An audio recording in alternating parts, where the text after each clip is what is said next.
नमस्कार, दिलों में प्यार, सत्कार, मौसमी त्योहार बहुत बहुत मुबारक। अच्छे दिन लौटने लगे हैं ना। मौसम की मीठी मीठी ठंड, शादी ब्याह की रौनकें, मेहंदी की खुशबू और मिलना मिलाना शुरू हो गया है। खुदा ना करे कि जुदाई और दर्द की ये लहर फिर कभी लौटे, ना ही रिश्तों के दरमिया और ना ही दिलों के, ना ही समाज के। एक लंबे अंतराल के बाद मैं फिर से लौटी हूँ। बार बार कुछ सीखने, आजमाने, परखने के बाद ही लौटना सार्थक है। यूं तो लोग बहुत कुछ कहते हैं और कहते ही रहते हैं, लेकिन कब कहीं वो कहना हर किसी के दिल के भीतर उतर पाता है। चाहे नसीहत हो, चाहे हिदायत, गुस्से से हो या प्यार से, जब तक कि बात में दम नहीं दम से कही बात बेकार अक्सर चली जाती है। बीते वक्त में ईश्वर की असीम कृपा रही। कई बिगड़े काम सवरे, सेहत का सुधार अपनी और अपनों की भी हुई। आसपास से अच्छी खबरें, कितना कुछ ही था जो कि जाता साल हम सब की झोली में डाल रहा है। बस अब आवश्यकता है कि उसके देने का हम शुक्रिया भी निरंतर करते रहें। भीतर का सुकून, शांति और पूर्णता का अनुभव ही हमें अपने लक्ष्य तक पहुंचा सकता है। मैंने तो समझा, क्या आपने समझना आरंभ किया? यदि अभी भी नहीं, तो फिर भी देर किस बात की? अब भी कौन सा गाड़ी छूटे जा रही है? जिंदगी में सुधार की, बदलाव की, गलत को सही बनाने की कोई सीमा रेखा नहीं होती, कोई उम्र नहीं होती। और यदि ईश्वर की इच्छा हो तो कभी कभी कोई रुकावट राह नहीं रोक सकती। लेकिन प्रयास हमको खुद ही करने हैं। इस कायनात में अपने हर जीव के भरण पोषण को ईश्वर ने पूरा करने का इंतजाम किया है। लेकिन हम ही हैं जो कि कभी सही चुन नहीं सकते, कभी इच्छाओं और अभिलाषाओं को पूरा करने का प्रयत्न नहीं करते, और कभी कभी तो पूरी तरह से ब्लेम गेम खेलते हैं। ये नहीं मिला, किस्मत बुरी है, ईश्वर सुनता नहीं, वक्त खराब है, वगैरह वगैरह वगैरह वगैरह वगैरह। बस भी कीजिए, पिता है वो हमारा। जी हाँ, मैं ईश्वर से राब्ता रखती हूँ। जन्मदाता, पालनहार, सर्वहितकारी। एक वो ही तो है जो सुनता है जब कोई नहीं सुन रहा होता। एक वो ही तो है जो हर बंद दरवाजे की चाबी पलों में खोल सकता है, हमारा रास्ता आसान कर सकता है। वरना इंसान की क्या बिसात। हम तो पल पल अपने विश्वास की धज्जियां उड़ाते हैं और अपनी ही भरी झोली को व्यर्थ गंवाते हैं। जरा ध्यान दीजिएगा, क्या यही तो आप नहीं कर रहे? आज इतना ही कहूंगा। वैसे जानते हैं आप कि ये एपिसोड 53 है, यानी 5+3 यानी कि नंबर 8। और नंबर 8 अबंडेंस का, प्रॉस्पेरिटी का, हैप्पीनेस का, सक्सेस का। मैं तो ऐसा ही मानती हूँ कि नंबर 8 इन सब का साक्षात जीता जागता प्रमाण है। और ये एपिसोड बनाने में जो लगा वक्त है ना, बस इसी सब की तलाश और विश्वास में बीता है। कई नए लोगों से जुड़ना लगातार जारी है, और अब आपकी बारी है कि आप इससे कितना जुड़ रहे हैं और कितनों को जोड़ रहे हैं। क्योंकि हमेशा की तरह मैं फिर यही बात कहूंगी कि जाने कौन कौन कहां किसको इसे सुनने की बेकरारी है। वैसे अब एक छोटी सी, नहीं, एक प्यारी सी कहानी की बारी है। कहानी रिश्तों पे आधारित है, लेकिन बहुत ही समाज से जुड़ी हुई कहानी।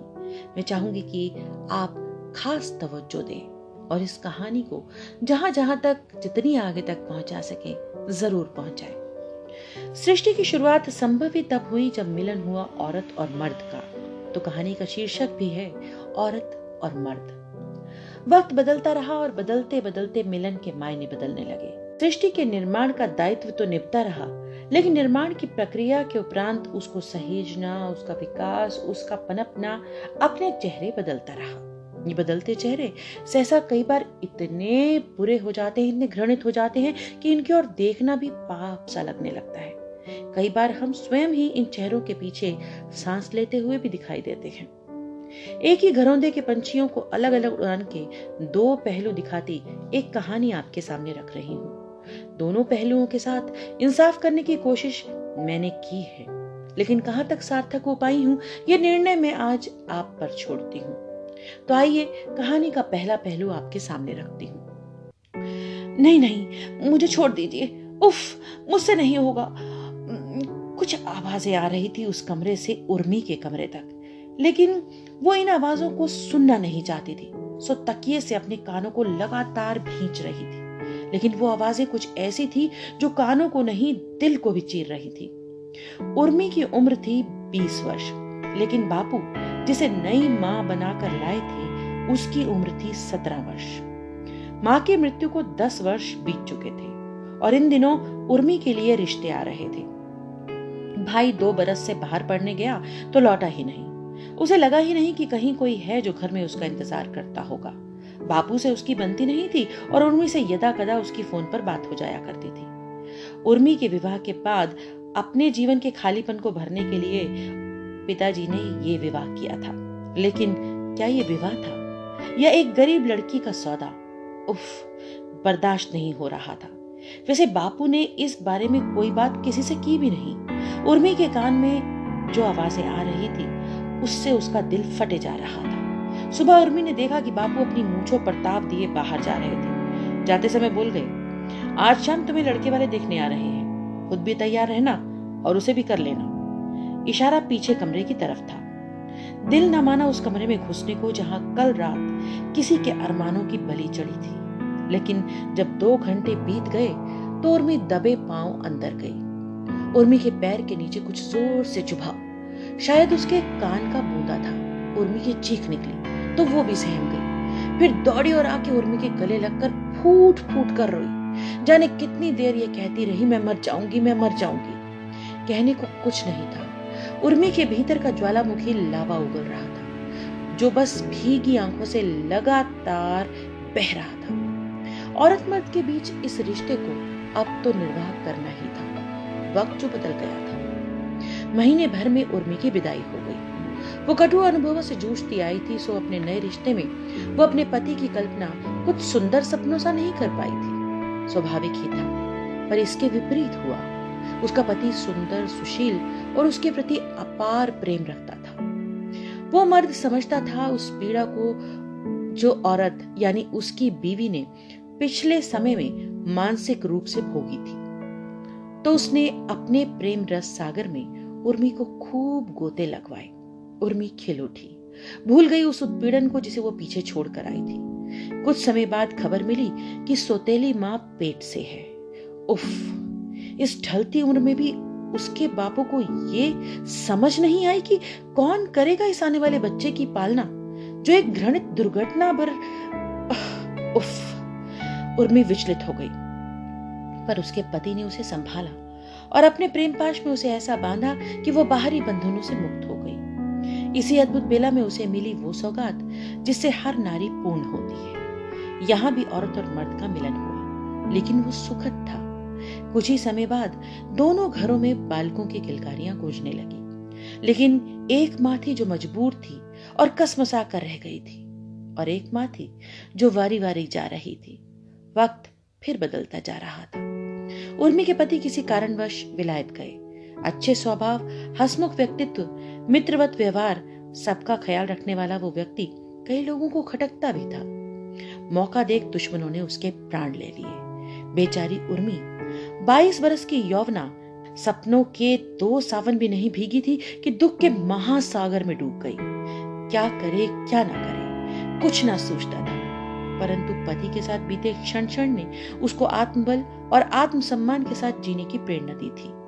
उसने पिता के घर लौटना उचित नहीं समझा और जीवन यापन के लिए निकल पड़ी दुनिया में, परंतु उसकी कम शिक्षा और नन्हे बालक की मां होना कई जगह आड़े आया। लेकिन एक दिन उसे मिला एक ऐसा व्यक्ति जिसने काम भी दिया और आश्रय भी। उर्मी धन्य हो गई। उसके मन में उसके प्रति कृतज्ञता का भाव था। जरूरत का सामान लेकर उर्मी उनके घर पहुंची। एक धुंधली सी शाम, शायद कुछ काले बादलों ने सूर्य की किरणों को आच्छादित कर लिया था, लेकिन सूर्य का ताप रात्रि नहीं होने दे रहा था, इसलिए शाम धुंधला कर रह गई थी। उनके घर पहुंच उर्मी ने देखा कि घर में वह थे और कहने को एक बूढ़ा नौकर जिसे उन्होंने उर्मी से मिलवाया और कहा कि उर्मी सब संभाल लेगी काका, अब आप गांव जा सकते हैं। उर्मी ने पूछा तो पता चला कि उनकी पत्नी से उनका तलाक 10 वर्ष पूर्व हो चुका था और बच्चे विदेश में हैं और वे उस बंगले में अकेले रहते हैं। उर्मी को वैसे तो ये जानकारी पहले ही ले लेनी चाहिए थी, पर न जाने एक विश्वास कैसे जगा कि वो यहाँ तक चली आई बिना कुछ पूछे। उर्मी के प्रति उनमें दया भी थी और दुख भी। उर्मी वहां रहने लगी। वक्त बीतने लगा। फिर एक औरत का सामना हुआ एक मर्द से। वैसे तो निरुद्देश्य कोई उस घर में एक दूसरे के कमरे में आता जाता नहीं था, लेकिन एक रात उर्मी के कमरे का दरवाजा खुला था। उस रात चांद जाने कितनी जलन बांटने आया था। वो नवयौवना अपने वैधव्य और पति वियोग से पीड़ित अपने ही बिस्तर पर यूं तड़प रही थी मानो मछली को जल से निकाल सूखी धरती पर छोड़ दिया गया। और ये तड़प देखी उस मर्द ने जो अब तक था एक संरक्षक, एक दयावान, लेकिन अब उसके बढ़ते कदम और बढ़ती भावनाओं ने उसे सिर्फ एक मर्द बना दिया था, जो कमजोर पड़ रही उस अबला पर आक्रमण के लिए तैयार था। लेकिन उसे आक्रमण की आवश्यकता नहीं पड़ी, क्योंकि वो अबोध विधवा अपने उमड़ते जज्बात पर काबू न रख पा रही थी। वो आंखें खोलकर चलते स्वप्न से वास्तविकता की कटुता में स्वयं भी नहीं लौटना चाहती थी। ये भी बदलते वक्त की एक करवट थी। वह अवस्था थी जिसमें प्रेमाभिलाषी प्रत्येक नारी सहर्ष स्वीकारती है। उसका सानिध्य दयामय था या वासनामय, ये भेद न वो कर पाया न उर्मी। सुबह उठकर उर्मी ने उसके चरण छू उनसे घर छोड़ने की अनुमति मांगी। उसके अश्रु लगातार उनके चरणों को भिगो रहे थे, जिसकी आंखों से आंखें मिलाने का उर्मी अब साहस नहीं कर पा रही थी। लेकिन दो हाथ बढ़े जिन्होंने उर्मी को चरणों से उठाया और सीने से यह कहकर लगा दिया, शेष जीवन क्या पत्नी बनकर सार्थक करोगी। ये था एक और औरत मर्द का मिलन और उसका सुखद अंत। उर्मी ने स्वीकारा, क्योंकि उस घर से बाहर के परिवेश में औरत और मर्द के बीच के रिश्तों की भयावह स्थिति से वो बहुत अच्छी तरह वाकिफ थी। और मुंह खोले भूखे दानव की जो जिह्वा हर कदम पर उर्मी को निगलना चाहती थी, उससे वो बचना चाहती थी।